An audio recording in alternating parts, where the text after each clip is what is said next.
ماہ ذو الحجہ کے بالکل آخری ایام میں خلیفہ دوم امام عدل و حریت مراد پیغمبر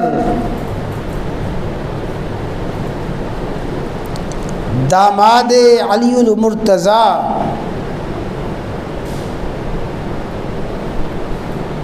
امیر المومنین حضرت سیدنا عمر بن خطاب فاروق اعظم رضی اللہ تعالی عنہ پہ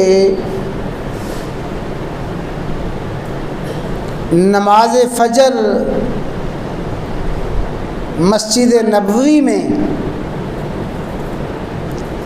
مصلی رسول پہ کھڑے ہو کے پڑھاتے ہوئے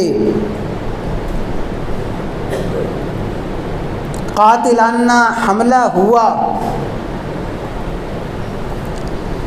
حضرت فاروق اعظم رضی اللہ تعالیٰ عنہ چند دن شدید زخمی حالت میں گزار کے محرم الحرام کی 1 تاریخ کو